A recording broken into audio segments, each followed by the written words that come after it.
माणसांचा मेंदू हा बायकांच्या मेंदूपेक्षा मोठा असतो. इन जनरलच आपल्याला माहिती आहे की ओव्हरऑल शरीराच्या दृष्टीने माणसांच्या प्रत्येक गोष्ट स्त्रियांपेक्षा मोठी असते. पण त्याने खरंच काही फरक पडतो का? तर नाही.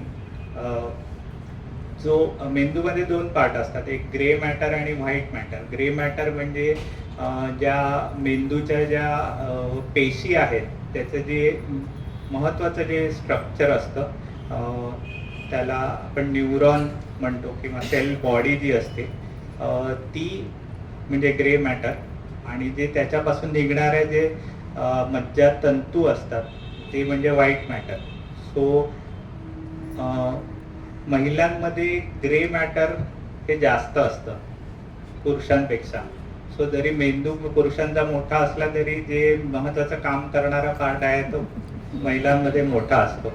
आणि तसंच मेंदूचा हा एक पर्टिक्युलर पार्ट जो आपले इन जनरल इमोशन्स कंट्रोल करतो तो पार्ट महिलांमध्ये मोठा असतो. त्याचमुळे आपल्याला समजू शकतं की जे काय इमोशनल घटना ज्या काय घडतात त्या महिलांमध्ये जास्त असण्याचं कारण पण तेच आहे. सो आईन्स्टाईनचा ब्रेन हा जगातल्या बाकी सगळ्या मेंदूंचा जो ॲव्हरेज आहे त्याच्यापेक्षा 10% छोटा होता. सो म्हणजे खरंच गरज नाही आहे की साईजवरती काही गोष्टी डिपेंड करतात. लहान जरी असला मेंदू तरी पण काम काय करतो आणि किती करतो ते महत्त्वाचं आहे. सो हे डॉक्टर हार्वी कुशिंग आहेत, अमेरिकेतील 1900 शतकातले सगळ्यात मोठे न्यूरोसर्जन. आणि त्यांच्या वाढदिवसाच्या दिवशी आम्ही वर्ल्ड न्यूरोसर्जरी डे म्हणून सेलिब्रेट करतो 8 एप्रिलला. आणि त्याशिवाय हे दोन अजून दिवस आहेत जे आमच्या दृष्टीने किंवा माझ्या दृष्टीने महत्त्वाचे आहेत. ते म्हणजे मेंदूचे ट्यूमर याचा अवेअरनेस किंवा लोकांमधल्या गैरसमजुती दूर करण्याकरता हे 2 दिवस न्यूरोसर्जरी सोसायटीने डेझिग्नेट केले आहेत, ज्या दिवशी आम्ही जास्तीत जास्त लोकांना किंवा पेशंट्सला जमा करून त्यांचे मनोगत लोकांपर्यंत पोहोचवण्याचा प्रयत्न करतो. कारण त्या दिवशी वर्ल्ड ग्लायोब्लास्टोमा डे हा जुलै 19 आणि जून 8ला ब्रेन ट्यूमर डे आहे. सो हे जे हार्वी कुशिंग होते हे त्यांचे विद्यार्थी होते. वॉल्टर डँडी यांनी 1925 मध्ये, आज आपण 2025 मध्ये म्हणजे 100 वर्ष पुढे आहोत, मेंदूमध्ये ट्यूमर झाला होता म्हणून एका बाजूचा अख्खा मेंदूच काढून टाकला होता. सो आज काय स्थिती आहे आणि काय गोष्टी बदलल्या आहेत ते आपण बघून घेऊया.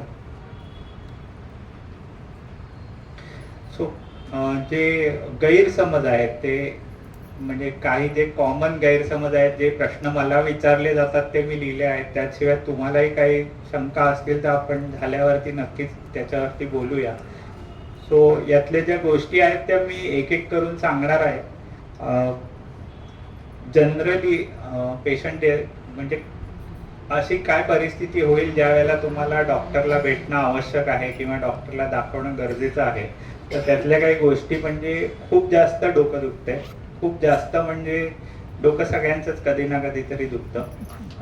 खूप जे औषध घेऊनही बंद नाही होते. तुम्ही डोकं दुखल्यावरती जवळच्या डॉक्टरला दाखवलं आणि औषध घेऊनही कमी नाही होते. सकाळी उठल्या झोपेतून जाग येण्याचं कारणच डोकंदुखी आहे किंवा ज्या डोकंदुखीमुळे उलटी होते, अशा प्रकारची डोकेदुखी जेव्हा असेल त्यावेळेला नक्कीच डॉक्टरला दाखवणं आवश्यक आहे.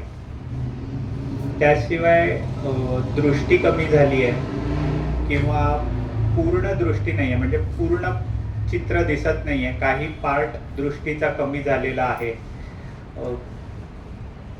आकडी येत आहे, फिट्स किंवा जे वेगवेगळे देवी येणं वगैरे बऱ्याच काय काय म्हणी आहेत. पण खरं जे आकडी येणं आहे असे जर तरुण माणसाला म्हणजे लहान वयानंतर कधी लहान मुलांनाही दाखवलंच पाहिजे, पण लहान वयानंतर कधीही जर आकडी कोणाला आली पहिल्यांदा आयुष्यात तर लवकरात लवकर डॉक्टरला दाखवून मेंदूचा स्कॅन करण्याची गरज आहे, कारण मेंदूमध्ये काहीतरी नव्याने बनतं आहे ज्याच्यामुळे फिट आलेली असण्याची शक्यता आहे.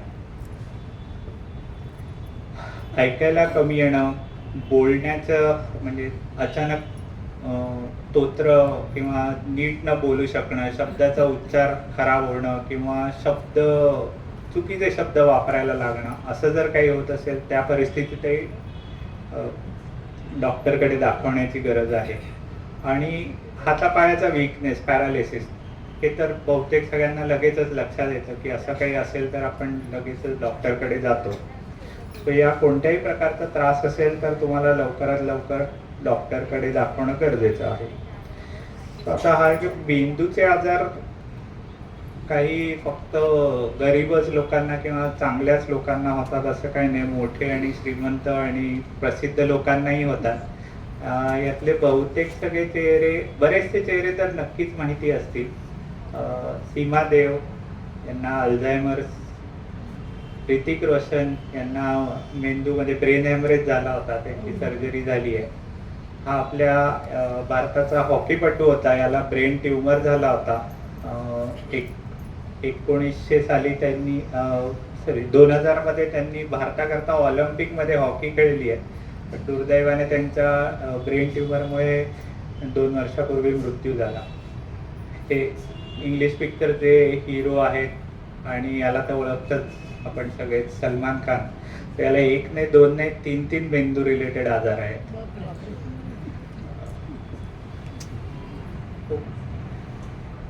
मग आता ऑपरेशन करण्याची गरज का पडते मेंदूमध्ये? तर आपण बाकी पण बरेच काय काय इलाज आहेत, त्याने होऊ शकतं का ठीक? तर आपल्याकडे आता म्हणजे हे फक्त हे जे मी काय दाखवतोय हे जे जगात जे प्रसिद्ध झालेले जे काय पेपर्स आहेत हे फक्त ब्रेन ट्यूमर रिलेटेडच आहेत. म्हणजे असं प्रत्येक आजारावरती आपल्याकडे असे पेपर्स आहेत उपलब्ध ज्याच्यामध्ये त्यांनी दाखवलं की ऑपरेशन केल्याने काय फायदा झाला, आणि त्याच्या कंपॅरिझनमध्ये त्यांनी ऑपरेशन न करता फक्त पेशंटला ऑब्झर्वेशनमध्ये ठेवलं होतं आणि दोघांमध्ये कोणाचा फायदा झाला, कोणाचं आयुष्य वाढलं किंवा कोणाचा त्रास कमी झाला, या कंपॅरेटिव्ह स्टडीज आहेत ज्याच्यामध्ये त्यांनी हे दाखवलंय की ऑपरेशन करणं हे आवश्यक असतं. प्रत्येक पेशंटलाच ऑपरेशन लागतं हे नाही, असं जरुरी नाही, आणि कोणत्या पेशंटला जरुरी आहे किंवा नाही याचं हे ठरवायचं डॉक्टर तुम्हाला सांगतील, आणि त्याप्रमाणे तुम्हाला जर पटलं तर तुम्ही ते ऑपरेशन कन्सिडर करणं आवश्यक आहे. सो हे या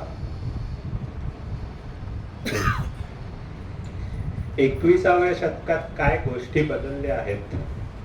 सो आता आपण बहुतेक वेळा कुठे जायचं असेल तर आपण मॅपचा वापर करतो, गुगल मॅप सगळ्यांनाच माहिती आहे. त्याचं कारण की एकतर रस्ते खोदलेले आणि ट्रॅफिक. सो आता त्याच्यातून वाट काढायची म्हणजे ज्या वाटेने लवकरात लवकर पोहोचू तो वाट आपण शोधण्याचा प्रयत्न करतो. तर असंच आता मेंदूमध्ये पण आमच्याकडे उपलब्ध आहे ज्याच्यामध्ये मेंदूमध्ये वाट शोधायचा आम्ही प्रयत्न करतो. सो जुन्या जमान्यातले हे जे आपल्याकडे दिशादर्शक होते, होका यंत्र असेल किंवा आपल्याला समुद्रात जेव्हा पण जायचे लोक त्यावेळेला आपण याच्या मदतीने आपण दिशा शोधायचो, तसं आता ऑपरेशनच्या वेळेला, ऑपरेशनच्या आधी मी एक पर्टिक्युलर स्कॅन पेशंटचा करून घेतो, CT स्कॅन असेल किंवा MRI असेल, आणि तो या मशीनमध्ये टाकला जातो. या मशीनमध्ये ते पण ऑपरेशनच्या आधी लोड करतो आणि ऑपरेशनच्या वेळेला त्या मशीनच्या मदतीने, हा जो कॅमेरा आहे याच्या मदतीने आपण मेंदूमध्ये कोणत्या बाजूने मेंदू उघडला पाहिजे, कुठला रस्ता त्या ठिकाणी पोहोचण्याकरता कमीत कमी आपल्याला आजूबाजूच्या मेंदूला डॅमेज करता तिथे पोहोचता येईल, कोणता एरिया आता म्हणजे ऑपरेशन करत असताना कोणतं महत्त्वाचं ब्लड वेसल आहे किंवा कोणतं महत्त्वाचं स्ट्रक्चर आता येणार आहे, या सगळ्या गोष्टी आपल्याला याच्यावरती बघता येतात. सो यामुळे ऑपरेशन करणं पेशंटच्या दृष्टीने खूप सेफ झालं आहे. तसंच ऑपरेशनच्या वेळेला आपण सोनोग्राफीचा उपयोग करू शकतो. आजपर्यंत म्हणजे गेल्या 20 वर्षापूर्वीपर्यंत असं समजलं जात होतं की सोनोग्राफी जोपर्यंत कवटी आहे किंवा हाड आहे, हाडावरती सोनोग्राफी होत नाही. कारण सोनोग्राफी हे बेसिकली आवाज म्हणजे साऊंड वेव्ज असतात, ज्या हाडाला क्रॉस करू शकत नाही, त्यामुळे हाडावरती यूज होत नाही. पण हाड उघडल्यानंतर आतमध्ये पाणी आणि चरबी याच 2 गोष्टी मेन आहेत मेंदूमध्ये, आणि त्या याच्यामध्ये आपण सोनोग्राफीचा खूप सुरेख उपयोग करू शकतो. सो हे नवीन मशीन उपलब्ध झालं आहे, ज्याच्यामध्ये आपण मेंदूमध्ये जर कुठे गाठ असेल तर ती आपल्याला सोनोग्राफीमध्ये दिसू शकते, आणि ऑपरेशन करता करता पण सोनोग्राफी वापरून गाठ पूर्ण निघाली आहे की नाही, काही बाकी आहे का, अजून काढणं आवश्यक आहे का, या गोष्टींचा पण निदान आम्ही करू शकतो. त्याशिवाय जे दाखवलं नॅव्हिगेशन सिस्टीम आणि सोनोग्राफी दोघांना मिळून या प्रकारचे रंगीत चित्र आम्हाला काढता येतात. आणि या रंगीत चित्रामध्ये महत्त्वाचा पार्ट असा आहे की हा जो पार्ट आहे, पिवळा दिसणारा पार्ट, हा माणसाच्या उजव्या बाजूच्या हाताची आणि पायाची ताकद कंट्रोल करणारा एरिया आहे, आणि हा लाल दिसणारा जो पार्ट आहे तो ट्यूमर आहे. तो अगदीच बाजूला आहे, चिकटून आहे. तर अशा परिस्थितीत या मशीनच्या मदतीने आम्हाला समजू शकतं की नाही, या भागात नाही जायचंय, हा महत्त्वाचा पार्ट आहे, या पार्टमधून आपण काढू शकतो. सो त्याकरता हे मशीन खूप महत्त्वाचे असतात. हे तर आपण आतापर्यंत जे बघितलं ते आपल्याला स्ट्रक्चरच्या दृष्टीने म्हणजे फिजिकली आपण ते बघू शकतो, पण नसा काम करतायत की नाही हे आपल्याला कसं कळणार? कारण ऑपरेशनच्या वेळेला तर बहुतेक पेशंट बेशुद्ध असतात, तो म्हणजे ते हालचाल करू शकत नाहीत किंवा हातापायाची हालचाल आपल्याला कळू शकत नाही. सो त्याच्याकरता म्हणून हे न मॉनिटरिंगची सिस्टीम उपलब्ध आहे, ज्याच्यामध्ये आपण ऑपरेशनच्या वेळेला मेंदूला खूप हलक्या प्रमाणात करंट देऊन त्याच्या मसल्समध्ये किंवा जे वायरिंग आहे ते बरोबर आहे की नाही किंवा त्याला काही डॅमेज झाला आहे की नाही हे चेक करू शकतो. तर याचा उपयोग मॅक्सिमम आपल्याला जसा असा कोणता ट्यूमर आहे जो किंवा असा कुठला आजार आहे जो डाव्या बाजूच्या मेंदूमध्ये आहे, कारण जनरली उजव्या हाताने लिहिणाऱ्या माणसांमध्ये डाव्या बाजूचा मेंदू हा जास्त महत्त्वाचा असतो, कारण डाव्या बाजूच्या मेंदूमध्ये बोलण्याची आणि समजण्याची शक्ती असते. मी जे काय बोलतो आहे त्याची सुरुवात आणि शब्दरचना किंवा त्याच्याकरता माझ्या ओठांची जिभेची जी काय हालचाल लागते ते सगळे सिग्नल डाव्या बाजूच्या मेंदूमधून येतात, आणि मी जे बोलतोय ते तुम्हाला समजतंय, आणि त्याच्यावरती तुम्ही जो म्हणजे प्रश्न विचारल्यावर आपण जो रिप्लाय देतो ती प्रोसेस जी होते की समजणं आणि त्याचा रिप्लाय काय असलं पाहिजे, या सगळ्या गोष्टी डाव्या बाजूच्या मेंदूमध्ये घडतात. आणि त्यामुळे डाव्या बाजूचा मेंदू उजव्या हाताने लिहिणाऱ्या व्यक्तींमध्ये जास्त महत्त्वाचा असतो. आणि या मशीनचा उपयोग आपण पेशंटला डाव्या बाजूचं जेव्हा ट्यूमर असतील त्यावेळेला आपण यूज करू शकतो, जेव्हा पेशंटची वाचा खराब होण्याची शक्यता आहे ऑपरेशनमध्ये, किंवा ऑपरेशन आधीपासूनच जर खराब असेल तर ती सुधारवण्याकरता जेव्हा आपण ऑपरेशन करायचा प्रयत्न करतो तेव्हा याचा उपयोग करतो. तसंच आपल्याला आता काही औषधं उपलब्ध झाली आहेत ज्याच्यामध्ये आपल्याला मेंदूमध्ये जर गाठ आहे तर ती नॉर्मल मेंदूपेक्षा वेगळी कशी हे लगेच कळून येतं. तर हा मेंदूचा हा खरा ट्यूमर आहे आणि हा औषध दिल्यावरती असा वेगळा दिसतो. सो त्यामुळे काढणं आमच्याकरता जास्त सोपं होतं. आणि हे सगळे जे आजार आहेत ज्याच्यात ऑपरेशनच्या वेळेला जर मॅक्सिमम काढून टाकलं तर पेशंटचं आयुष्य वाढू शकतं. जर आपण थोडंसं काढलं आणि बरंचसं उरलं तर पेशंटच्या आयुष्यामध्ये जास्त आपण फरक करू शकत नाही. सो त्या दृष्टीने हे औषधं खूप महत्त्वाची आहेत.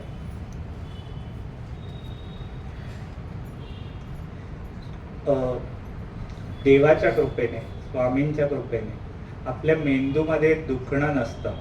आपल्या शरीरातलं जे काही दुखणं आहे ते मेंदूमध्येच समजतं किंवा मेंदूच आपल्याला समजावून देतो. पण मेंदूला स्वतःला दुखणं नसतं किंवा पेन नसतं. सो आपण मेंदूवरती जेव्हा पण मी ऑपरेशन करत असतो तेव्हा पेशंटला कोणत्याही प्रकारचं दुखणं किंवा दुखतंय किंवा हे सेन्सेशन किंवा फिलिंग येत नाही. आणि त्याचाच फायदा घेऊन आपण पेशंटला शुद्धीत ठेवून पण त्यांचं ऑपरेशन करू शकतो. याच्यामध्ये जेव्हा आपण सुरुवातीला स्किन किंवा जे कवटी उघडतो त्यावेळेला आपण पेशंटला इंजेक्शन आणि औषधं देऊन गुंगीत ठेवतो की त्यांना दुखणं नाही व्हायला पाहिजे. पण तो एकदा उघडल्यानंतर आतला कोणत्याच पार्टमध्ये दुखणं नसतं आणि त्यामुळे डाव्या बाजूच्या मेंदूतले आजार तिथे आपल्याला वाचा तपासायची आहे. तर पेशंटला शुद्धीत ठेवून मी सांगू शकतो की तुम्ही बोला, मी ऑपरेशन करतो आहे.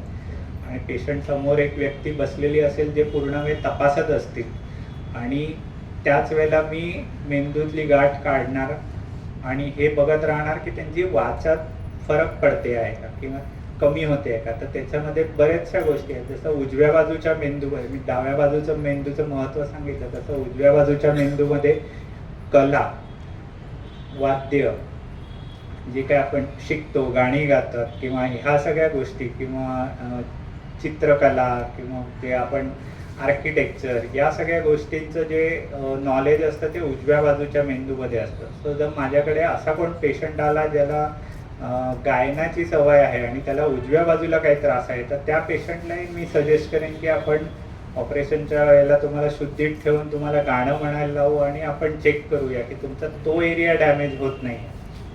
आणि तेच महत्त्वाचं आहे, कारण शेवटी त्याच्यावरतीच त्याच्या आयुष्याचा खरा जगण्याचा अर्थ आहे. आणि जर तोच आपण खराब केला किंवा तोच डॅमेज झाला तर पेशंट ठीक जरी झाला, नॉर्मल जरी जगला तरी त्याला दुःख हे राहणारच आहे.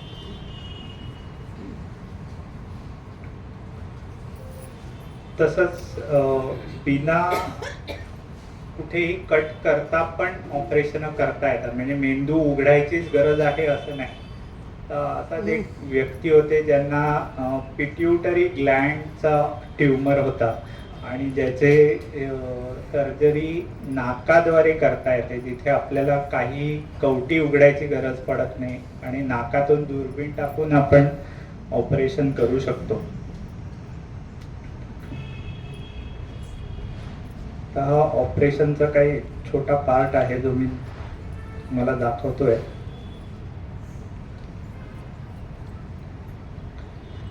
हे जे आता हे जे बाहेर निघतं आहे हा पिट्युटरी ग्रंथीमधला ट्यूमर आहे आणि तो आपण नाकाद्वारे पूर्णपणे काढू शकतो आणि पेशंटला बिलकुल म्हणजे कोणत्याही प्रकारचा कट किंवा ओपन करण्याची गरज पडत नाही आणि नाकाद्वारेच पूर्ण ऑपरेशन होऊ शकतं.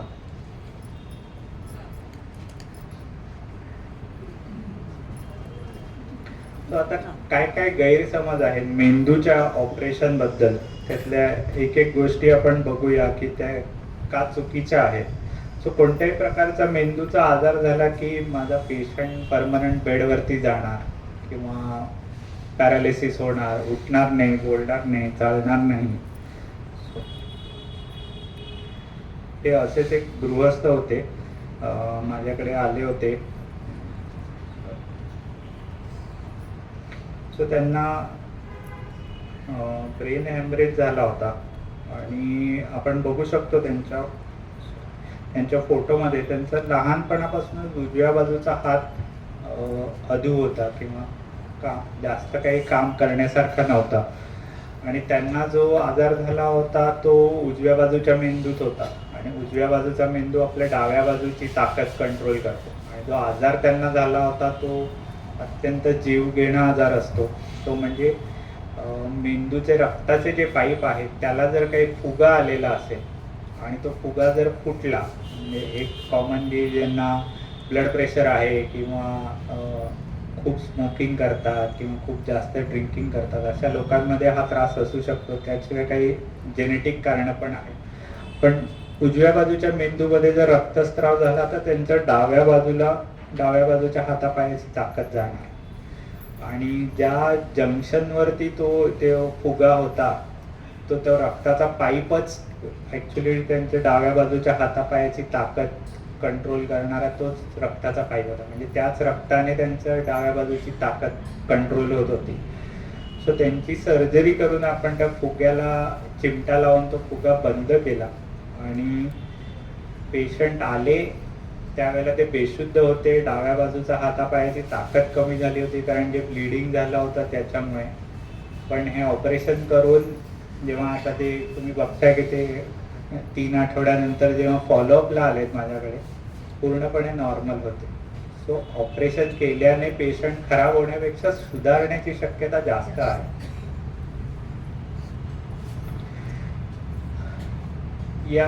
म्हणजे या फोटोत तर तुम्ही ओळखूच शकता जे नाकातून जे ऑपरेशन केलं ते या सरांचं केलं होतं. या दोघांमधला पेशंट कोण आहे कोणी सांगू शकतं का? उजवीकडचा फोटो आहे, उजवीकडचा व्यक्ती टोपी घातलेला हा पेशंट आहे असं किती जणांचं मत आहे? कोणी सांगू शकते? बरं आपण पोल घेऊया. असं कोणाचं ओपिनियन आहे की हा पेशंट आहे, टोपी घातलेला जो व्यक्ती आहे तो पेशंट आहे असं कोणाला वाटतंय? आणि हे काका पेशंट आहेत असं किती जणांना वाटतंय? तर आपण या काकांना प्रोस्टेट ग्रंथीचा कॅन्सर होता आणि तो कॅन्सर पसरून मेंदूमध्ये गेला होता आणि ते आले तेव्हा त्यांना माहितीच नव्हतं की मला असा काही आजार आहे. ते आले तेव्हा फक्त प्रॉब्लेम एवढा होता की माझं दृष्टी गेले 2 दिवस झाले कमी झाली आहे. त्यांचं ऑपरेशन पण नाकाच्या द्वारेच पूर्णपणे करून ती गाठ काढली. ती गाठ काढल्यानंतर त्यांची दृष्टी सुधारली. म्हणजे ते कामावर जाणारे व्यक्ती होते, त्यांचं स्वतःचं दुकान आहे, तिकडे जायचे, सगळं काय करायचे, घरातली कामं पण करायचे, पण दृष्टी पूर्णच गेली होती. पेपर वाचणं बंद झालं होतं. ऑपरेशन झाल्यानंतर 15 दिवसाने कामावर जाणं म्हणजे दुकानात जाणं हे सगळ्या गोष्टी चालू झाल्या. दृष्टी सुधारली. त्यांचा जो ट्यूमर काढला त्याचा जवळजवळ आम्ही 3 आठवड्यापर्यंत आम्ही त्याच्यावरती बऱ्याच ठिकाणी मी टेस्ट करून घेतल्या आणि शेवटी कळलं की तो प्रोस्टेट ग्रंथीपासून आलेला कॅन्सर होता. आणि मग त्यानंतर त्यांच्या पूर्ण बॉडीचा पेट स्कॅन जो असतो तो आम्ही केला. त्याच्यामध्ये कळलं की त्यांना अजूनही शरीरात बऱ्याच ठिकाणी तशा गाठी पसरलेल्या होत्या. पण सुदैवाने प्रोस्टेट ग्रंथीचा कॅन्सर हा ट्रीटमेंटला खूप चांगला रिस्पॉन्स देतो आणि आज आता 5 वर्ष झालेत ते अजूनही चांगले आहेत. ट्रीटमेंट त्यांनी पूर्ण केली आणि सगळं काही ॲक्टिव्हिटी नॉर्मली करू शकतायत. दृष्टी परत आली आणि त्यामुळे त्यांचं रुटीन काम ते करू शकतात. तो आता मेंदूचे आजार हा फक्त म्हणजे तरुण वयात केले तर चांगले असतात की म्हातार वयात केले तर अजून जास्ती त्रास होऊ शकतो, रिकव्हरी होत नाही, असं काही आहे का? किंवा लहान किंवा मोठा वय बघून काही आजार होत नाही आणि आपण कोणत्याही वयामध्ये मेंदूचा ट्रीटमेंट करू शकतो. या एक 85 वर्षाच्या शिक्षिका, त्यांना ही मोठी गाठ झाली होती. हे पांढरे जे दिसत आहे डाव्या बाजूच्या, ही डावी बाजू आहे आणि ही उजवी बाजू आहे. हा MRI स्कॅन आहे. डाव्या बाजूला एवढी मोठी गाठ होती.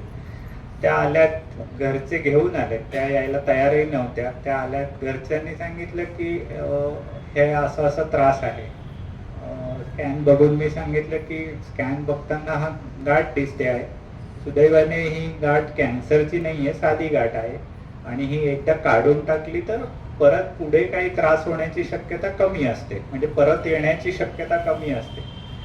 तर म्हणजे आणि डाव्या बाजूला असल्यामुळे त्या शिक्षिका आहेत आणि आजही म्हणजे 85 वर्षाच्या असतानाही त्या भजन कीर्तन वेगवेगळ्या काय सोशल ऍक्टिव्हिटी करायला जातात. तर मग अशा परिस्थितीत त्यांची त्या म्हणायला लागल्या की नाही ठीक आहे, मला नाही करायचं, माझं बोलणं बंद झालं तर मी पुढे काय करू, मी जे काय करते ते पण बंद होईल, तर मला नाही करायचं ऑपरेशन.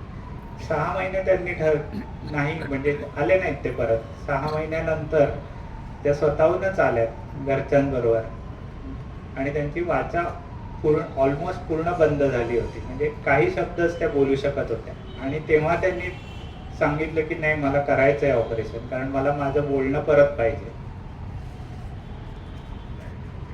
तर त्यांचं ऑपरेशन केलं.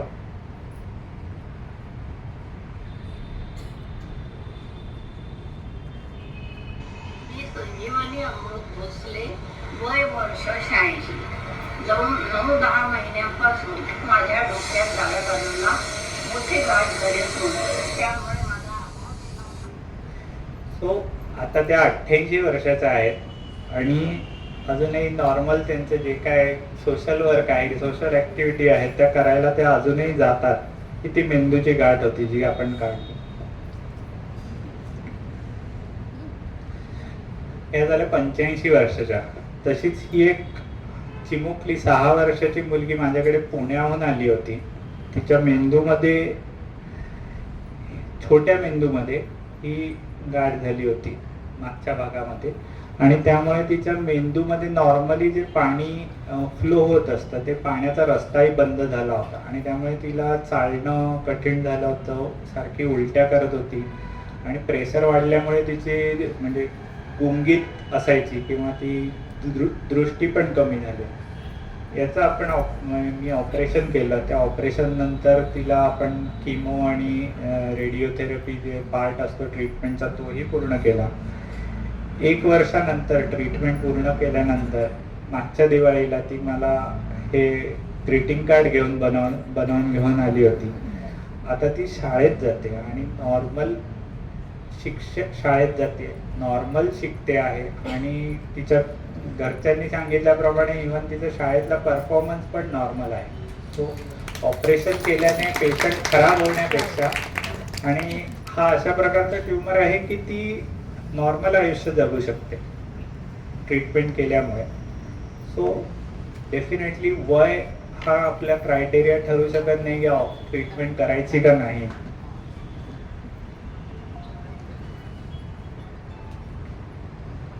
पेशंटचं ट्यूमर झाला ब्रेनमध्ये तर पेशंट मरणारच किंवा इनिंग संपली असं सगळ्यांचा विचार असतो. जरुरी नाही. वय कितीही असलं आणि आजार कितीही मोठा असला तरी ठीक होऊ शकतो. प्रयत्न करायला लागतात. असेच एक काका 65 इयर, 65 वर्षाचे, म्हणजे मी त्यांना जेव्हा हॉस्पिटलमध्ये बघायला गेलो तेव्हा बेशुद्ध होते. एका बाजूला पॅरालिसिस होता आणि त्यांना सारख्या फिट येत होत्या, म्हणून त्यांना व्हेंटिलेटरवरती ठेवलं होतं. तरीच त्यांना दुसऱ्या हॉस्पिटलमध्ये शिफ्ट केलं. त्यांना हा उजव्या बाजूला त्यांचा जे काय सूज दिसते आहे किंवा गाठ दिसते आहे ते काढून ऑपरेशन केलं. दुर्दैवाने हा खराब प्रकारचा ट्यूमर आहे आणि जो परत येण्याची शक्यता खूप असते आणि 18 महिन्यामध्ये परत येऊन पेशंटला पुढची ट्रीटमेंट घेणं कठीण होतं. काका 3 वर्ष झालेत, नॉर्मल आहेत. त्याचं कारण की ऑपरेशनच्या वेळेला मी ती पूर्ण गाठ काढू शकलो. मी सोनोग्राफी वापरली होती, मी नर्व मॉनिटरिंग सिस्टीम वापरली होती आणि पूर्ण गाठ काढली. आणि पूर्ण गाठ काढल्यामुळे त्यांना पुढची जी त्यांची किमो रेडिएशनची जी त्यांची ट्रीटमेंट होती ती कंप्लीट केल्यानंतर ट्यूमर परत येण्याची शक्यता पूर्णपणे कमी झाली. आणि ऑपरेशन केल्यानंतर 1.5 वर्षानंतर जेव्हा ॲक्च्युली ट्यूमर परत यायला पाहिजे त्यावेळेला ते आले त्यांच्या मुलीच्या लग्नाची पत्रिका घेऊन आणि मला म्हणाले हे फक्त आणि फक्त तुमच्यामुळे शक्य झालं की मी माझ्या मुलीचं लग्न करू शकतो.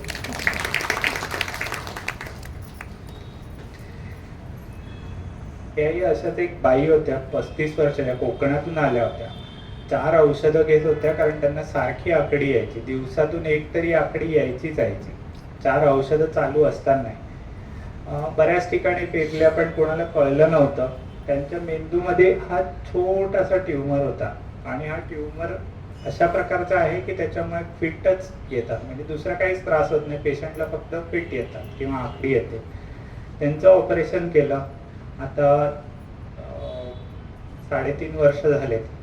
4 पैकी त्यांचे 4 जे औषधं त्यांना चालू होती ती आता 2 वरती आली आहेत आणि ऑपरेशन नंतर त्यांना एकदाही फिट नाही आलेली.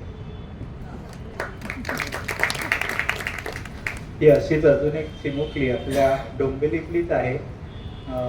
तिला असं नाकाच्या वरतीच एक गाठ झाली होती आणि ती मेंदूतल्या दृष्टीच्या नसांवरती दाब देत होती आणि तिची दृष्टी कमी झाली होती. इमर्जन्सीमध्ये डोंबिवलीतच तिचं ऑपरेशन केलं होतं. आज ती शाळेत जायला लागली, नॉर्मल म्हणजे दृष्टी पण परत आली आणि नॉर्मल शाळेत शिकते आहे.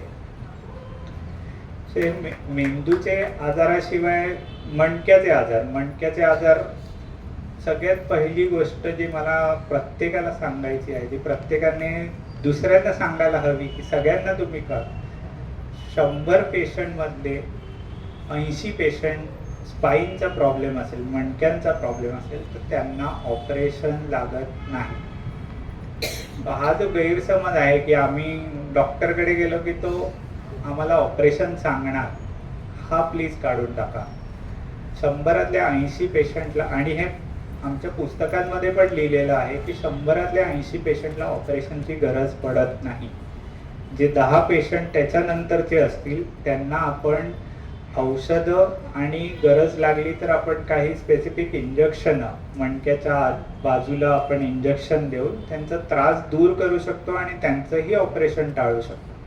फक्त 10% लोक असतात ज्यांना खरंच ऑपरेशनची गरज असते. पण तरी पण या भीतीने की आम्ही न्यूरोसर्जनकडे गेलो किंवा स्पाईन सर्जनकडे गेलो किंवा हाड वैद्य किंवा ऑर्थोपेडिक सर्जनकडे गेलो की ते आपल्याला ऑपरेशन सांगणार, मग त्यांच्याकडे जाण्यापेक्षा आपण आयुर्वेदिक काहीतरी बघूया, आपण होमिओपॅथी काहीतरी बघूया. आजकाल आपल्याकडे बरेच असे क्लिनिक उपलब्ध आहेत जे म्हणजे प्रचारच असा करतात की आम्ही बिना ऑपरेशनचं ट्रीट करतो. पण 80% पेशंट आम्ही पण बिना ऑपरेशनचेच ट्रीट करणार आहोत. आम्ही सांगणारच नाही आहोत त्यांना ऑपरेशन, पण आम्ही ज्यांना गरज आहे त्यांना सांगू. पण त्यांचं असं म्हणणं आहे की आम्ही कोणालाच नाही सांगत. पण ते चुकीचं आहे की आजारच असा आहे की कधी अशी स्थिती येऊ शकते की ऑपरेशन लागणार, पण मग ते असं होतं की ते सांगतात नको नको नको, आणि मग अशा वेळेला आमच्याकडे पाठवतील किंवा सांगतील की आता नाही होऊ शकत, आता तुम्ही जा दुसरे डॉक्टर बघा. आणि त्या परिस्थितीत पेशंट आल्यावर एवढी स्थिती खराब असते की आम्ही ऑपरेशन केलं तरी पेशंट ठीक होणं कठीण होतं. आणि याचं कारण की जो उशीर झाला आहे आणि आपल्या नसा ज्या आहेत शरीरातले, हे नर्व्स ज्या आहेत त्या जेव्हा जन्मल्यानंतर वयाच्या 7 वर्षापर्यंत या सगळ्या गोष्टी बनतात. शरीरातला फक्त हा एकच असा अवयव आहे जो परत बनत नाही. सो जर माझ्या मेंदूचा कुठल्या पार्टला डॅमेज झाला तर त्याच्या आजूबाजूचा एरिया ते काम काही प्रमाणात टेक ओव्हर करेल किंवा ते काम करायला लागेल, पण नव्याने नाही बनणार गोष्टी. सो त्याच करता आपल्याला जेव्हा पण ट्रीटमेंट करायची, आपण पेशंट चांगले असताना जर ट्रीटमेंट केली तर ते पेशंट ठीक होण्याची शक्यता जास्त असते, रादर दॅन की ते ऑलरेडी पॅरालिसिस झालाय, हात चालत नाही, पाय चालत नाही, बेशुद्ध झाले. अशा परिस्थितीत आल्यानंतर जर मी काही केलं तरी मी पेशंटचा जीव कदाचित वाचवू शकेन, पण त्यांना पूर्ण नॉर्मल नाही करू शकणार. सो त्याकरता ऑपरेशन लवकर करण्याची गरज असते.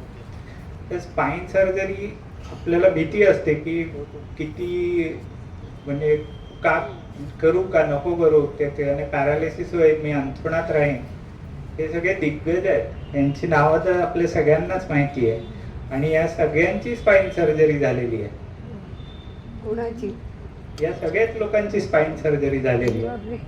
आता बुमरा तर अजूनही आपले फास्ट बॉलिंग चांगली करतोय, कालच्या मॅच मध्ये पण चांगली बॉलिंग करतोय, त्याची पण स्पाईन सर्जरी झाली. हार्दिक पांड्या काल मॅन ऑफ द मॅच होता, त्याची पण स्पाईन सर्जरी झाली आहे.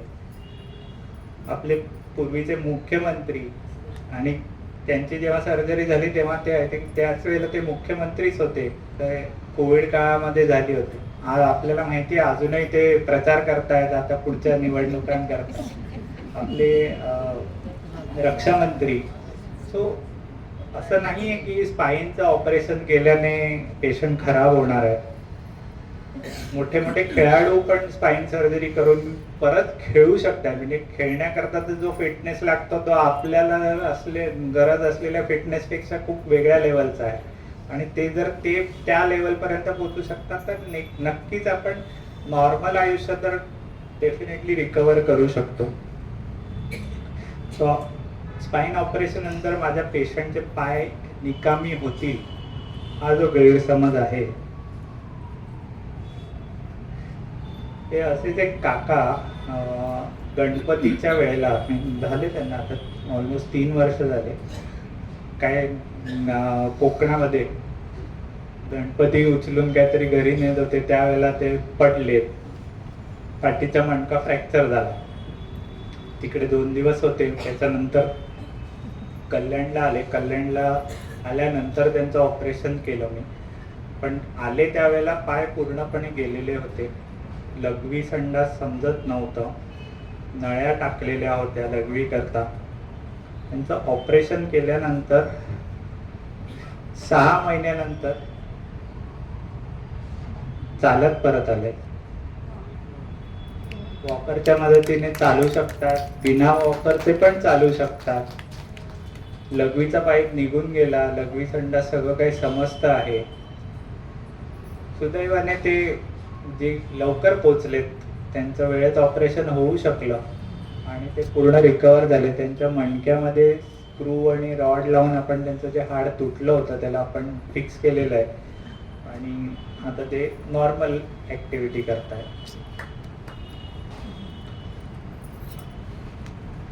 स्पाईनचं ऑपरेशन केल्याने खूप दुखणे राहतात किंवा असं कुठलंही ऑपरेशन झाल्यानंतर आमचं पेशंट चालत नाही किंवा लघवी संडास समजत नाही किंवा इवन त्यांचं सेक्शुअल ॲक्टिव्हिटी आहे त्या पण कमी होऊ शकतात. सो हे शिक्षक 5 वर्ष झाले मानेच्या इथे अगदी मेंदू आणि आपलं स्पायनल कॉर्डच्या जंक्शनवरती मोठा ट्युमर घेऊन टाळत होते ऑपरेशन, की नाही हे ऑपरेशन केलं तर माझं कसं होईल किंवा घर कसं चालेल, मी नाही करू शकणार. 5 वर्षानंतर शेवटी ती स्थिती आली की ते ॲक्च्युली पॅरालिसिस झाला, चालणं फिरणं कठीण झालं, लघवी संडास समजत नव्हतं, जे काय होतं ते अंथरुणातच करायला लागायचं. ऑपरेशन झाल्यानंतर 24 तासाच्या आतमधला हा व्हिडिओ आहे जिथे चालता आहेत ते. लोकांची मदत लागते चालायला, पण हा फक्त 24 तास झाले आहे. आणि हे 1 वर्षानंतर जेव्हा ते फॉलोअपला आलेत, शाळेत जात आहेत, सगळं काही करतायत, काहीच त्रास नाहीये आणि पूर्ण रिकवर झालेत. हे असंच एक पेशंट कोविडच्या वेळेला माझ्याकडे आला होता. त्यावेळेला मी टाटा हॉस्पिटलमध्ये असताना तो कोविडमुळे तो म्हणजे UP वरून आलेला पेशंट होता, उत्तर प्रदेशवरून. कोविडमुळे त्याच्या हातापायाची हालचाल पूर्णच म्हणजे वेळ लागला त्याला यायला आणि हातापायाची हालचाल पूर्णच कमी झालेली होती. फक्त उजव्या बाजूचा हात आणि थोडाफार उजव्या बाजूचा पाय, डाव्या बाजूची मुवमेंट शून्य होती. मणक्याच्या इथे त्याला मोठी गाठ होती आणि त्याचं ऑपरेशन करून ती गाठ काढली. रक्तवाला पार्ट दाखवत नाही मी, पण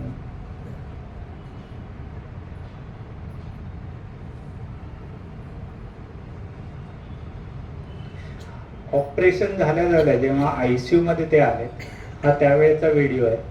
ऑपरेशन नंतरची स्थिती आहे ही, म्हणजे जस्ट 1 तास झाला आहे ऑपरेशन होऊन.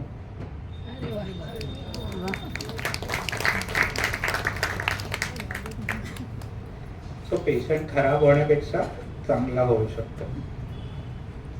आणि एक लहान मुलगी डोंबिवलीतच माझ्याकडे आली होती. ती ॲडॉप्शन करता ॲक्च्युली तिचं नाव आलं होतं आणि त्यावेळेला ॲडॉप्शनच्या आधी पूर्ण चेकअप होतं. त्याच्यामध्ये तिला समजलं की 10-11 महिन्याची मुलगी होती. जन्मतः तिला आजार होता आणि म्हणजे सोडून दिलं होतं तिला ऑर्फनेजमध्ये, अनाथालयाच्या बाहेर तिला सोडलेलं होतं. मणक्याचा जन्मतः प्रॉब्लेम होता. ते छोटा होता, काही मेजर प्रॉब्लेम नव्हता. पण जेव्हा ॲडॉप्शनला आलं आणि ते चेकअपमध्ये आलं त्यावेळेला लक्षात आलं की आता ॲडॉप्ट झाली आहे, म्हणून मी तिचा व्हिडिओ आणि ह्या सगळ्या गोष्टी टाकल्या नाही आहे. पण ती जेव्हा आली होती त्यावेळेला त्यांनी मला हेच विचारलं की आता ही ॲडॉप्शन करता जाणार आहे, तर या आजारामुळे तिचं ॲडॉप्शन रिजेक्ट होऊ शकतं, तर आपण काही करू शकतो. तर जे क्राऊड फंडिंग आहे, म्हणजे लोकांकडून आम्ही मदत निधी गोळा करून तिचं ऑपरेशन केलं, ती ठीक झाली, ॲडॉप्शन पण पूर्ण झालं आणि आता ती नॉर्मल आहे. सो काही स्पाईनचे आजार जे असतात ते जन्मतः पण असू शकतात, जे बनतानाच काही गोष्टी ॲबनॉर्मल असू शकतात आणि त्याही करेक्ट केल्या जाऊ शकतात. तसंच फक्त मेंदू नाही किंवा स्पाईन नाही, ज्या आपल्या हातापायात जाणाऱ्या ज्या नसा आहेत त्या पण आपण पूर्णपणे ठीक करू शकतो. ही असेच एक पोलीसमध्ये काम करणारी लेडीज होत्या, पोलीस कॉन्स्टेबल. ड्युटीवरती असतानाच त्यांचा ॲक्सिडेंट झाला. उजव्या बाजूच्या मांडीचं हॅड फ्रॅक्चर झालं आणि फ्रॅक्चर होऊन पायाला जी जाणारी जी एकमेव मोठी नस आहे, सायाटिका ज्याला आपण म्हणतो, ती सायाटिक नर्व जी पूर्ण पायाची मूवमेंट, सेन्सेशन सगळं काही कंट्रोल करते, ती पूर्णपणे कापली गेली होती.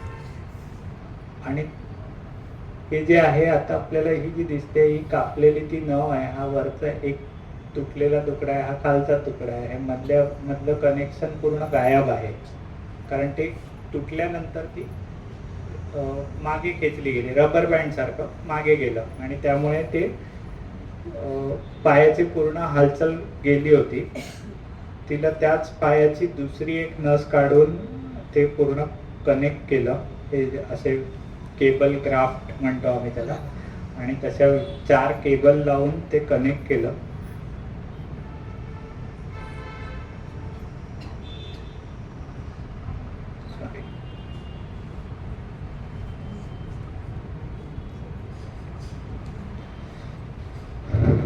आता ती 18 महिन्यानंतर ती पूर्णपणे चालते आहे. पायामध्ये थोडासा वीकनेस आहे, तिला पाऊल उचलणं कठीण आहे, पण तो पार्ट रिकवर होणं असं पण कठीण असतं. पण ती परत जॉबवरती जॉईन झाली आहे. आता तिला फील्डवरती नाही पाठवत, डेस्क जॉब दिलाय, पण ॲटलिस्ट ती जॉबला जॉईन झाली आहे परत. सो वेळेत का ऑपरेशन झालं, पेशंटची रिकव्हरी होऊ शकते. सगळ्यात कॉमन प्रश्न जो विचारला जातो, लेझर होईल का? लेझरने ट्रीटमेंट होऊ शकते का, न कट करता, न ओपन करता? So gamma knife radio surgery, याचं ट्रेनिंग मी घेतलं आहे. आणि गामा नाईफ हे लेझर नाही आहे, एक प्रकारचे किरण आहेत किंवा रेडिएशन आहे, ज्याने आपण ट्रीटमेंट करू शकतो. सुदैवाने भारतामध्ये हे लेटेस्ट मशीन उपलब्ध आहे आणि मी ज्या हॉस्पिटलमध्ये काम करतो तिथे मी जॉईन करण्याचं कारणच हे की त्यांच्याकडे हे मशीन आहे. आणि आपण मेंदूचे बरेच सारे आजार याने ट्रीट करू शकतो. ज्यांना लास्ट स्टेजचा कॅन्सर आहे, शरीरामध्ये कॅन्सर होऊन मेंदूमध्ये पसरला आहे, लास्ट स्टेजला आहे, मेंदूमध्ये 2, 4, 10 जरी गाठी असल्या तरी आपण या टेक्नॉलॉजीच्या द्वारे त्याला ट्रीटमेंट करू शकतो, ज्याच्यामध्ये गाठीवरती सगळे क्षकिरण जे असतात ते फोकस करून. आणि याचा बेस्ट पार्ट हेच आहे की जसं आपण CT स्कॅन MRI मशीनमध्ये पेशंटला झोपवतो, तसं फक्त अर्धा 1 तास झोपायचं आहे बस. पेशंटला दुसरं काहीच नाही करायचं आहे, काही आपण कट नाही करणार, काही ओपन नाही करणार, कोणत्याही प्रकारचं दुखणं नाही. एक फक्त सलाईन करता जे इंजेक्शन लावतात तेवढंच, दुसरं काहीच नाही. आणि आज ट्रीटमेंट करून पेशंट उद्या घरी जाऊ शकतो, चालत येणार, चालत घरी जाऊ शकतात. असंच कल्याणमधल्या एका बाईंचं मी केलं होतं ही ट्रीटमेंट. कानाच्या मागे त्यांना मोठी ही गाठ झाली होती. ते आपला तिथं त्यांच्या डाव्या बाजूचा कान आहे आणि या कानाच्या नसेलाच चिकटून ही गाठ होती. आणि त्यांची ट्रीटमेंट केली आणि त्या म्हणजे कानाची ऐकण्याची शक्ती परत नाही आलेली त्यांची, पण बॅलन्सचा जो इश्यू होता तो पूर्णपणे रिकवर झाला आहे. असंच एक 75 वर्षाच्या बाई होत्या, ब्रेस्ट कॅन्सर झाला होता, पसरून मेंदूमध्ये गेला. ब्रेस्ट कॅन्सरची ट्रीटमेंट चालू होती, पण मेंदूतल्या या गाठीमुळे त्यांना उजव्या बाजूला वीकनेस आला होता, डोकं खूप दुखायचं, सारख्या उलट्या करायच्या. त्याची पण ट्रीटमेंट आपण याच गामा नाईफच्या मदतीने केली आणि त्या आता ऑलमोस्ट 9 महिने झाल्यात नॉर्मल आहेत. ते या ट्यूमर आणि बाकी न्यूरो रिलेटेड मी जे काय काम केलं आहे त्यातले बऱ्याच काही गोष्टींवरती मी संशोधन करून त्याचे पेपर पण लिहिलेले आहेत लोकांनी ते वाचण्याकरता उपलब्ध आहेत. मेनली जे सायन्समध्ये अभ्यास करतात त्यांच्या कामाचे आहेत. कॉमन जे क्वेश्चन असतील, म्हणजे मी हे मुद्दामून हे 2-3 स्लाइड टाकल्यात की तुम्ही विचारायच्या आधीच मी काही गोष्टी थोड्या क्लिअर करू इच्छितो. स्ट्रोक किंवा पॅरालिसिस कॉमन प्रश्न असतो की स्ट्रोक झालाय, पॅरालिसिस झालाय म्हणजे नक्की काय होतं. 2 प्रकार असतात. एक, त्याच्यामध्ये ब्रेन हॅमरेज होतो. ब्रेन हॅमरेज खूप कॉमन शब्द आहे, ऐकला असेल. सो म्हणजे मेंदूमध्ये रक्तस्राव होतो. हा पण एक प्रकारचा स्ट्रोकच आहे. आणि दुसरा इस्चेमिक म्हणजे मेंदूला रक्त पुरवठा करणारा ब्लड पाईप कुठेतरी चोकअप झाल्यामुळे किंवा ब्लॉक झाल्यामुळे मेंदूचा रक्त पुरवठा कमी होतो. या दोन्ही प्रकाराला स्ट्रोकच म्हणतात. हा हिमोरेजिक स्ट्रोक असतो आणि हा इस्चेमिक स्ट्रोक असतो. दोन्हीची ट्रीटमेंट थोडी वेगवेगळी आहे. इस्चेमिक स्ट्रोक ही इमर्जन्सी आहे. जर 8 तासाच्या आत जर पेशंट आमच्याकडे पोहोचला आणि आम्ही वेळेस ट्रीटमेंट चालू केली, म्हणजे त्याला त्रास चालू झाल्यापासून जर 8 तासाच्या आत जर आम्ही ट्रीटमेंट चालू केली तर पेशंट नॉर्मल रिकव्हरी करू शकतो. आणि त्याकरता म्हणूनच आम्ही म्हणतो time is equal to brain. जेवढा वेळ वाया जाणार तेवढा मेंदू डॅमेज होत जाणार. आणि हिमोरेजिक स्ट्रोक मध्ये सगळ्यात मेन कारण असतं ते म्हणजे ब्लड प्रेशर. सो बरेच लोक असतात जे म्हणतात आम्ही बरेच वर्ष खाल्ली बीपीचे औषध, आता बास झाला, आता नको, किंवा आता आम्ही सोडले, डॉक्टरांना न दाखवताच ठरवतात नाही आता सगळं ठीक वाटतंय म्हणून आम्ही बंद केले. चुकूनही असं करू नका. कारण ब्लड प्रेशर कधी वाढेल आणि कधी ब्लिडिंग होईल, छोटं जरी ब्लिडिंग झालं तरी पण पॅरालिसिस होऊ शकतो. मेंदूच्या कोणत्या भागात झालंय त्याच्यावरती ते डिपेंड करतं. आणि त्यानंतर जी रिकव्हरी असते, कारण त्यावेळेला जेव्हा पण ब्लिडिंग होतं तिथल्या नसा कापल्या जातात आणि त्यांना रिकवर करणं किंवा नॉर्मल करणं खूप कठीण असतं. सो प्लीज कोणतेही औषध बंद करायच्या आधी आपल्या डॉक्टरांना भेटून त्यांच्याकडून कन्फर्म करून घ्या आणि त्यानंतरच बंद करा.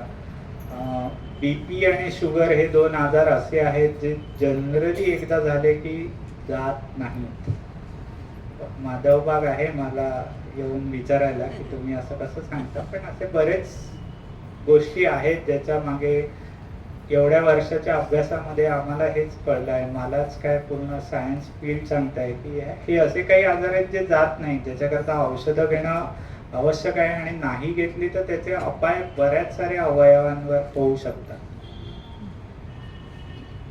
पार्किन्सन्स खूप आजकाल ऐकण्यात येणारी गोष्ट आहे की पार्किन्सन झालाय, चालणं थोडं कठीण झालंय, बॅलन्स जातो आहे. सो आमच्याकडे माझे एक कलिग आहेत न्यूरोलॉजिस्ट, त्यांचं पार्किन्सन्समध्ये म्हणजे स्पेशलायझेशन आहे, ते शिकून आले आहेत अमेरिकेतून.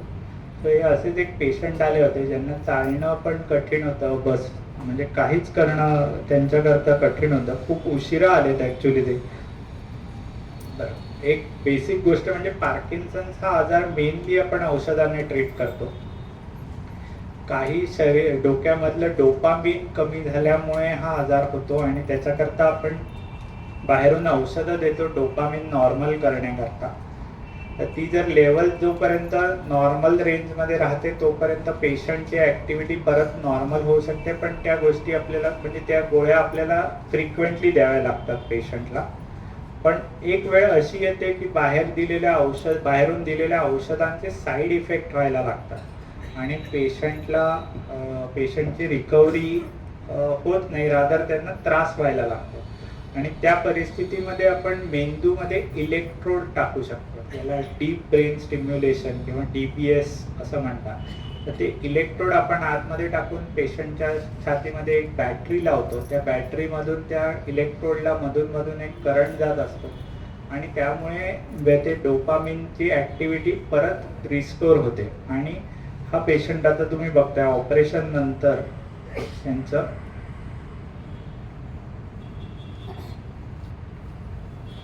नॉर्मल चालायला लागलं. सो पार्किन्सन सारख्या आजारातून पण ठीक होणं शक्य आहे आणि हे आपण ट्रीटमेंट करू शकतो. तसंच डिमेन्शिया म्हणजे स्मृतिभ्रंश. स्मृतिभ्रंशाचे बरेचसे प्रकार आहेत. त्यातलं पार्किन्सन पण हा एक प्रकार स्मृतिभ्रंशाचाच आहे. अल्झायमर्स खूप कॉमन असा शब्द आहे जे बहुतेक सगळ्यांना माहिती आहे. दुर्दैवाने हा आजार आपण नॉर्मल तर नाही करू शकत, पण त्याचा जो स्पीड आहे तो आपण स्लो करू शकतो.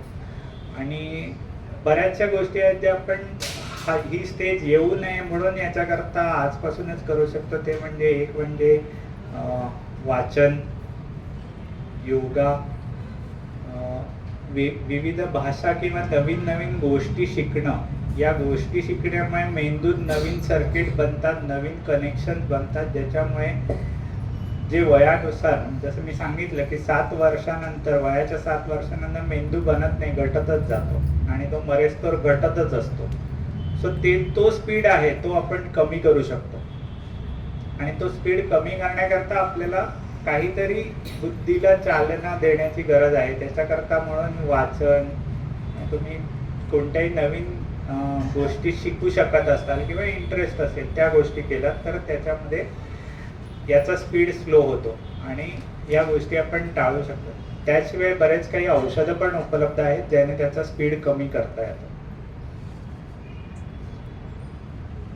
सो फायनली आपले गैरसमज कदाचित काही प्रमाणात तरी कमी झाले असतील, मेंदूचे असतील किंवा स्पाईनचे असतील. आणि त्याशिवाय जर तुम्हाला वाटलं तर प्लीज गुगलवरती शोधू नका किंवा गुगलला विचार किंवा ChatGPT आता चालू झाले, ChatGPT वरती विचारू नका. म्हणजे नक्कीच वाचा, तुम्हाला माहिती मिळेल. पण दुर्दैवाने आजकाल जेवढी चांगली माहिती आहे तेवढी चुकीची माहिती पण सहज उपलब्ध होते आणि मग कन्फ्युजन वाढतं किंवा चुकीचे डिसिजन घेतले जातात. त्याकरता प्लीज आपल्या डॉक्टरांना भेटा, त्यांना विचारा. माझी काही मदत लागली तर मी डोंबिवलीमध्ये पण उपलब्ध आहे. डोंबिवलीमध्ये रामनगरमध्ये माझं स्वतःचं क्लिनिक आहे. सो मी संध्याकाळच्या वेळेला तिथे असतो. माझं हे एक छोटं यूट्यूब चॅनल आहे ज्याच्यावरती ऑपरेशन रिलेटेड किंवा मेंदू रिलेटेड काही व्हिडिओज जे मी ऑपरेशन करतो त्याचे व्हिडिओज मी टाकतो. जर तुम्हाला इंटरेस्ट आला किंवा इच्छा असेल तर तुम्ही ते प्लीज बघू शकता किंवा त्याला सबस्क्राईब करू शकता. आणि हे माझ्या क्लिनिकचा ॲड्रेस आहे डोंबिवली आणि कल्याण. सो इथे पण मी उपलब्ध आहे. जर तुम्हाला काही तिथे विचारायचं असेल किंवा भेटायचं असेल तर प्लीज येऊ शकता. थँक्यू.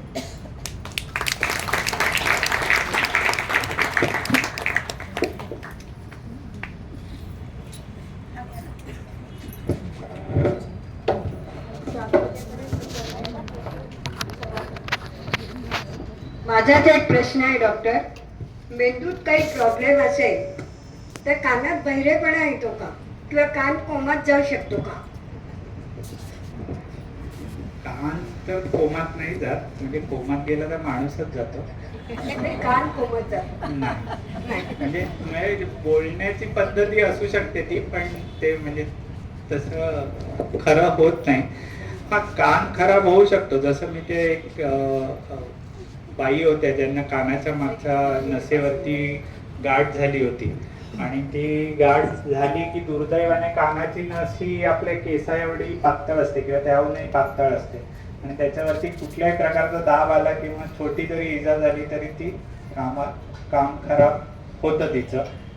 आणि दुर्दैवाने वय जसं वाढत जातं तसं पण कानाचे ऐकण्याची क्षमता कमी होत जाते. आणि जे ना सारखं हेडफोन लावून, म्हणजे कानात घालायचेच नाही पण जे वरतून लावायचे जे हेडफोन असतात जे रेग्युलर वापरणारे असतात त्यांना पण जसं वय वाढत जातं सारखं ऐकल्यामुळे आवाज म्हणजे ऐकण्याची क्षमता कमी होत जाते.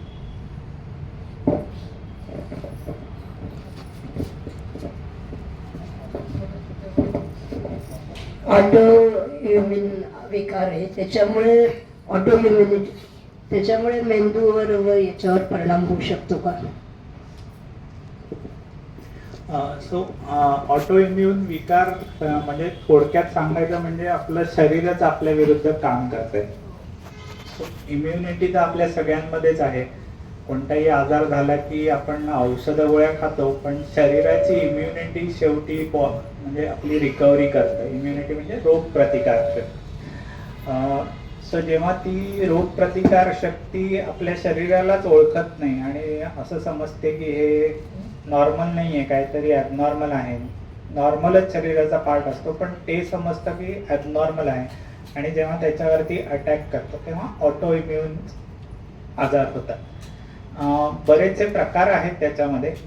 त्यातले काही आजार आहेत जे मेंदूवरती पण इफेक्ट करू शकतात आणि त्यातलेच जे डिमेन्शियाचे जे मी प्रकार सांगितले त्यातले काही प्रकार जे आहेत ते काही प्रमाणात ऑटो इम्युन पद्धतीनेच काम करत असतात. त्यातल्या काही आजारांवरती आपल्याकडे औषधं उपलब्ध आहेत. परत हे आजार असे आहेत की आपण इम्युनिटी कंट्रोलमध्ये ठेवून त्यांचा जो डॅमेज ते जे करतात ते आपण कमी करू शकतो किंवा लांबणीवर टाकू शकतो. हे जन्मत म्हणजे जेनेटिक आजार आहेत, ते जीन्स आपण चेंज नाही करू शकत, पण त्याच्याकरता आता बरेच चांगले औषधं उपलब्ध आहेत ज्याच्यावरती आपण म्हणजे ते स्पेसिफिक प्रॉब्लेम आपण सॉल्व्ह करू शकतो. B12 आणि D3 या औषधांचा उपयोग किंवा त्याची महत्त्व काय? आपल्याकडे व्हेजिटेरियन डाएट करणारे म्हणजे व्हेज खाणारे किती लोक आहात? बहुत. सो व्हेजिटेरियन लोकांमध्ये या दोन्ही B12 सरांनी विचारलं B12 आणि D3 ह्या दोन्ही कमी असण्याची शक्यता खूप जास्त असते, एस्पेशली B12. विटॅमिन डी तरी आपण म्हणतो की सकाळच्या सूर्यप्रकाशात चालल्याने मिळतं, पण म्हणजे जेवढं मिळतं आजकाल तेवढ्या प्रदूषणात सूर्य पोचतो आपल्यापर्यंत हीच मोठी गोष्ट आहे. सो पण तरी आपले काही जे खाद्यपदार्थ आहेत जे आपल्याला आपल्या खाद्यामध्ये रेग्युलर जेवणामध्ये असले पाहिजे ज्याने ते वाढू शकतात. त्याशिवाय काही सप्लिमेंट्स उपलब्ध आहेत ज्या आपल्याला पिरियॉडिकली घेणं फायद्याचं होऊ शकतं. सो या दोन गोष्टी म्हणजे B12 हे आपल्या नसांकरता, आपल्या हिमोग्लोबिन करता खूप महत्त्वाचं आहे. सो शरीरातल्या बऱ्याचशा ज्या प्रोसेस असतात, एन्झायमॅटिक ॲक्टिव्हिटीज असतात ज्याच्यामध्ये B12ची गरज असते आणि त्याकरता B12 कमी झालं तर इवन ॲसिडिटी, अपचनपासून ते आपले जे शरीराकडून मेंदूकडे जे रिटर्न सेन्सेशन जातं, मला आता समजतंय जमीन कशी आहे आणि काय फील होते म्हणून मी उभा राहू शकतो. पण ज्याचा B12 कमी आहे आणि ज्याच्यामुळे त्याचे सेन्सेशन्स डॅमेज झाले आहेत त्याच व्यक्तीने जर डोळे बंद केले तर त्याचा बॅलन्स जाणार. कारण आपल्या बॅलन्स करता आपलं सेन्सेशन, आपले कान आणि डोळे 3 गोष्टी चांगल्या असणं गरजेचं आहे. 3 पैकी 2 गोष्टी खराब झाल्या तर बॅलन्स जाणार. जेव्हा 2 गोष्टी म्हणजे जर B12 खराब असेल, कमी असेल आणि त्यामुळे डॅमेज झाला आणि डोळे पण बंद केले म्हणजे 2 गोष्टी गेल्या आणि 2 गोष्टी गेल्यावरती बॅलन्स जाणार. सो B12 हे खूप महत्त्वाचं विटॅमिन आहे.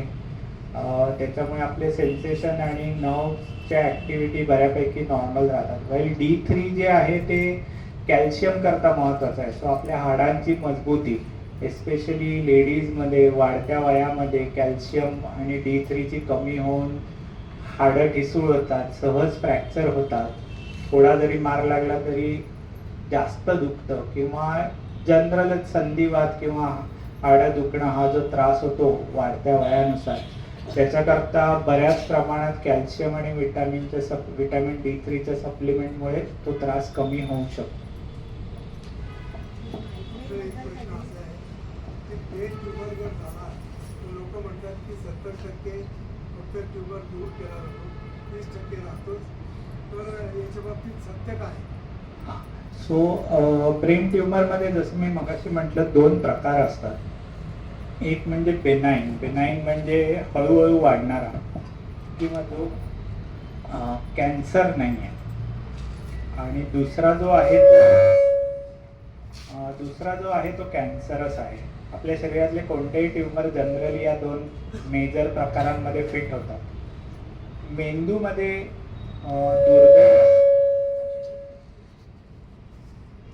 मेंदूमध्ये दुर्दैवाने जो सगळ्यात कॉमन किंवा सगळ्यात घातक जो ट्यूमर आहे तो आपण ट्रीटमेंट केल्यानंतरही 18 महिन्यात परत येऊ शकतो. आणि हा ट्यूमर असा आहे की तो नॉर्मल मेंदूबरोबर मिक्स असतो. म्हणजे नॉर्मल मेंदू कोणता आणि खराब किंवा ट्यूमर कोणता हे सहज फरक करणं कठीण असतं. आणि त्याचकरता म्हणून मी दाखवलं की आपल्याकडे एक औषधी उपलब्ध आहे जी खाल्ल्यामुळे आपल्याला जो खराब ट्यूमर आहे तो पिंक दिसतो नॉर्मल मेंदूपेक्षा. किंवा आपण सोनोग्राफी वापरतो. तर हे सगळे जे काही गॅजेट्स जे आता मी वापरतो आहे किंवा जे मी टाटा हॉस्पिटलमधून शिकून आलो आहे त्याचा फायदाच तो आहे की अगदी जितकं जास्त म्हणजे 95, 98, 99% जर मी काढू शकलो तर पेशंटचं जे आयुष्य आहे ते आपण वाढवू शकतो.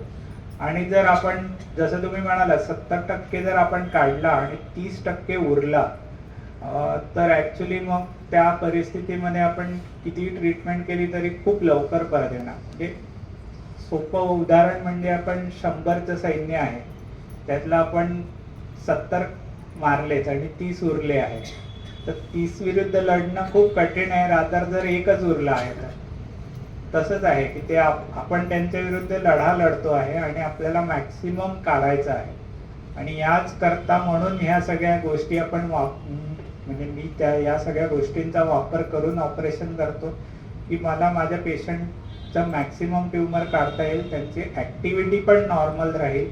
म्हणजे त्यांना पुढे जाऊन जर किमो रेडिएशन हा जो इलाज करायचा आहे त्याकरता ते फिट असणं आवश्यक आहे. कारण ते जर अनफिट झाले किंवा पॅरालिसिस झाला किंवा चालू फिरू नाही शकले तर पुढची ट्रीटमेंट ते घेणार नाहीत किंवा घेऊ शकणार नाही.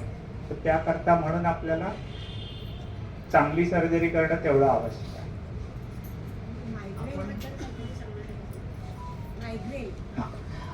सो मायग्रेन हा एक म्हणजे बऱ्याच प्रकारचा असतो आणि बहुतेक करून सगळ्यांचा हा समज आहे की डोकंदुखी जे रेग्युलरली असते ते म्हणजे मायग्रेन असतो. असं जरुरी नाही.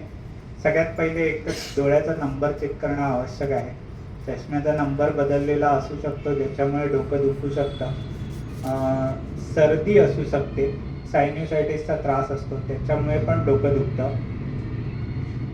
त्याशिवाय टेन्शन स्ट्रेस हे ॲटलिस्ट आजकालचे जे IT जॉब करणारे जे यंग जनरेशन आहे त्यांच्यामध्ये टेन्शन आणि स्ट्रेस किंवा इररेग्युलर वर्किंग आवर्स रात्रीपर्यंत लॅपटॉपवर एकाच पोझिशनमध्ये बसून काम करत राहणं या सगळ्या गोष्टींमुळे पण हेडेक होतं. सो या सगळ्या गोष्टी आधी आपण म्हणजे रूल आउट केल्या पाहिजेत मायग्रेनपर्यंत पोहोचण्याच्या आधी. मायग्रेनचं हेडेक एक टिपिकल प्रकारचं असतं. महिन्यातले किंवा आठवड्यातले काही दिवस किंवा दिवसातला काही पिरियड म्हणजे जसं वाढत जातं तसं सिव्हिअरिटी तेवढा वेळ डोकं दुखतं जे चालू झाल्यापासून 4 मिनिटापासून 24 तासापर्यंत डोकंदुखी राहते.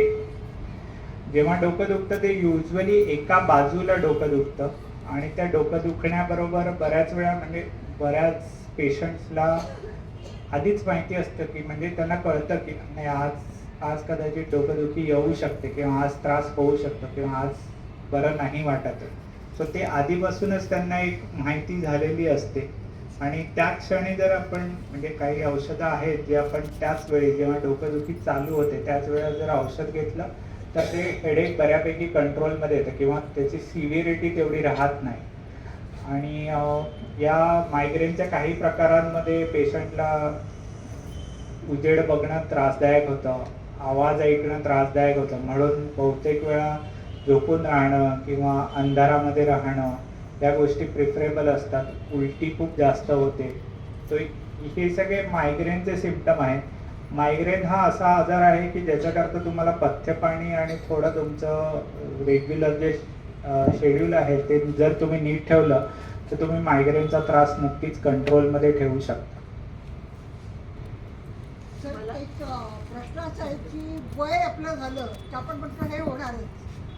तर असा अनुभव येतो की नेहमीच्या खूप परिचित व्यक्ती असतात, नाव माहिती असतं आणि अचानक असं त्या क्षणाला म्हणजे ज्या क्षणी त्यांचं नाव आपल्याला आठवायला हवं असं वाटतं तर ते नावच आठवत मग बऱ्याच वेळेला मग थोड्या वेळाने त्याला कदाचित नाव आठवतं किंवा आठवत किंवा असंही होतं की आत्ता थोड्या वेळापूर्वी त्यांनी नाव सांगितलं पण ह्या क्षणी माझ्या एकदम लक्षात आलं तरी मी नाव विसरले ते.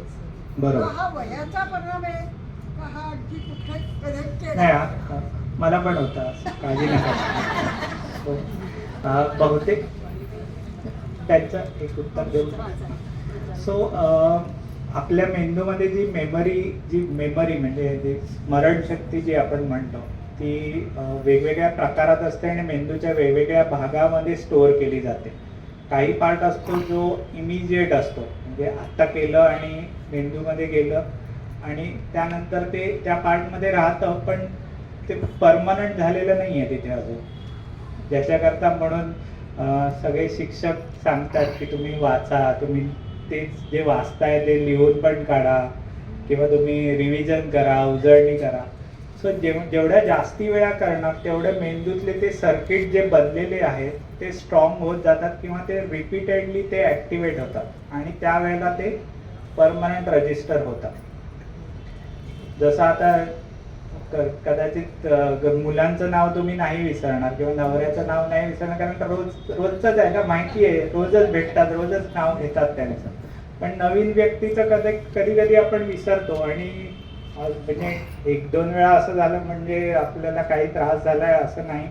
मी पण विसरतो आणि वयामुळे होतं डेफिनेटली. जसं मी सांगितलं की वयानुसार आपला मेंदू हळूहळू श्रिंक होत जातो किंवा ॲक्टिव्हिटी कमी होत जाते. सो हा प्रॉब्लेम येऊ शकतो. त्याचशिवाय म्हणजे नावाशिवाय बऱ्याच साऱ्या गोष्टी आपण हळूहळू विसरायला लागतो होतं. पण म्हणजे प्रत्येक एक गोष्ट विसरलं म्हणून घाबरण्यासारखं नाही आहे. माझ्या पायांच्या नसांचा ओळखी आहे, प्रॉब्लेम आहे.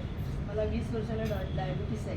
बरं. हां, औषध बिषध चालू आहे, व्यवस्थित आहे, नॉर्मल आहे. पण माझ्या पायांच्या नसा अशा आहेत की आता आपण पलंगावर चादर घातली ना कशी प्लेन असते पण माझी ती अशी चुरगळ हरकटत पायाला असं भास होतो. आणि खाली झोपलं आता उभी राहिली की आता थोडा त्रास होईल, झोपलं की त्रास होईल, बाकी काही त्रास नाही. पण त्या नसा सगळ्या अशा हे होतात, पाय चिखलात गेल्या असं वाटतं. बरं. सो म्हणूनच मी सांगितलं की डायबिटीस आणि हायपरटेन्शन किंवा ब्लड प्रेशर हे असे आजार आहेत की जे कंट्रोलमध्ये ठेवणं खूप आवश्यक आहे. कारण डायबिटीस हा असा आजार आहे की शरीरातल्या खूप साऱ्या अवयवांना डॅमेज करतो. डोळे, किडनी, नसा हे 3 प्रॉमिनंट ऑर्गन आहेत आपल्या शरीरातले अवयव आहेत ज्यांना ते डॅमेज करतं. जर खूप वर्ष जेव्हा डायबिटीस असतो तेव्हा नर्वचं फंक्शन किंवा एस्पेशली सेन्सेशन हा इश्यू बऱ्याच पेशंट्सला होतो. त्याच्याकरता एक म्हणजे वजन कंट्रोल ठेवणं, शुगर कंट्रोलमध्ये ठेवणं आणि काही मेडिसिन. दुर्दैवाने याला आपल्याला रिव्हर्स नाही करता येत. पण आपण या गोष्टी जर कंट्रोलमध्ये ठेवल्या तर ते नक्कीच त्याचा त्रास कमी राहू शकतो. हे आपण आजार बघितले पण झाल्यानंतरचे विचार करतो पण हे कदाचित होऊ नये किंवा याच्यापासून आपल्याला राम राहता यावं यासाठी काही लाईफस्टाईल चेंजेस म्हणा किंवा डूज डोन्ट्स असं काही आहे. सो मी इवन जे स्ट्रोकचे जे 2 प्रकार आहेत ते दोन्हीमध्ये मी म्हटलं होतं की लाईफस्टाईल मॉडिफिकेशन. आता लाईफस्टाईल मॉडिफिकेशन म्हणजे काही गोष्टी आहेत ज्या आपण बदलवू शकतो आणि काही गोष्टी आहेत ज्या आपल्या हातात नाही आहेत. त्या ज्या गोष्टी आपल्या हातात नाही आहेत ते म्हणजे वय तर वाढणारच आहे. ज्या गोष्टी आपल्या हातात आहेत ज्या आपली दुसरी जी गोष्ट आपल्या हातात नाही आहे ते म्हणजे आपलं जेनेटिक जे काय आपल्याला आईवडिलांकडून मिळालं आहे त्या गोष्टी आपण नाही बदलवू शकतो. त्यातले बरेचसे आजार जे आहेत ते जेनेटिक असतात. जसं ट्यूमर जो होतो कोणत्याही प्रकारचा तो कुठल्या तरी एका पेशीमध्ये काहीतरी जीन्स चेंज होतात आणि त्याच्यानंतर त्याचं वाढण्याचा किंवा बदलण्याचा स्पीड वाढत जातो आणि हळूहळू करून गाठ तयार होते. ज्या गोष्टी आपल्या हातात आहेत त्या म्हणजे व्यायाम, योग्य खाणं पिणं, झोपणं, वेळेवरती झोपणं आणि आराम बरोबर करणं, ड्रिंकिंग, स्मोकिंग या गोष्टी अवॉइड करणं, या सगळ्या ज्या गोष्टी आहेत या जर आपण रेग्युलर फॉलो केल्या तर नक्कीच आपण निरोगी राहू शकतो. जे आपल्याला अगदी लहानपणापासून सगळे मोठे घरातले सांगतात त्याच सगळ्या गोष्टी आहेत. मोबाईलमुळे काय परिणाम होतो? सो टाटा हॉस्पिटलमध्ये मी जेव्हा काम करत होतो त्याच वेळेला याच्यावरती स्टडी झाला होता आणि मोबाईलच्या किरणांमुळे ट्यूमर होतो हा जो समज आहे तो चुकीचा आहे. पण मोबाईल खूप जास्त म्हणजे आजकाल तर खूपच जास्त वापर व्हायला लागला आहे, स्पेशली कोविड नंतर जे सगळे आता ऑनलाईनच सगळं काही चालतं, म्हणजे इवन शाळांमध्ये अभ्यास पण ऑनलाईन होतो. सो माझं तुम्हाला सगळ्यांना हे सांगणं असेल की गेल्या काही वर्षामध्ये म्हणजे एस्पेशली कोविड नंतर लहान मुलांचे जे डॉक्टर आहेत, माझे ओळखीचे मित्रमंडळी आहेत, त्यांच्याकडूनच मला हे कळलेलं आहे आणि मी पण बघितलं की लहान मुलांचे जे अटेन्शन डेफिसिट डिसऑर्डर्स किंवा ऑटिझम हे काही गोष्टी तुम्ही ADHD किंवा ऑटिझम हे शब्द कधी ना कधी कुठे ऐकले असतील, याचं प्रमाण खूप वाढत चाललं आहे. आणि त्याचं कारण की आता आपण जे मी लहान असताना की मला आई किती ओरडली तरी मला बाहेर जाऊन खेळायला आवडायचं, अभ्यास लवकर संपवून बाहेर जायचं, खेळायचं. तर या सगळ्या गोष्टी आज खूप कमी झाल्या आहेत किंवा बहुतेक सगळे लोक बसून मोबाईलवरतीच गेम खेळतात.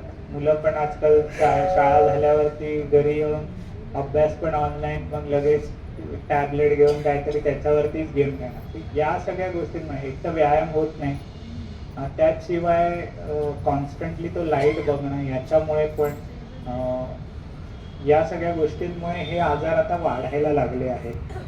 अजूनही बरीच कारणं आहेत पण हे त्यातले काही महत्त्वाची कारणं आहेत.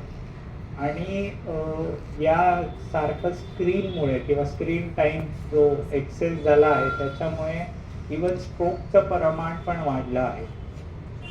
तो या गोष्टींकरता आपल्याला वर्किंग आवर्स रेग्युलर ठेवणं, जे ॲबनॉर्मल वर्किंग आहे म्हणजे अमेरिकेतली कंपनी आहे म्हणून मी रात्री 2 किंवा 3 पर्यंत घेऊन बसलो आहे का, तर या गोष्टी जेवढ्या अवॉइड करता येतील तेवढ्या चांगल्या आहेत. आणि त्याशिवाय आपण रेग्युलर एक्सरसाइजेस, खाणं पिणं किंवा या ज्या वाईट सवयी आहेत त्या अवॉइड करणं आवश्यक आहे. आरतीची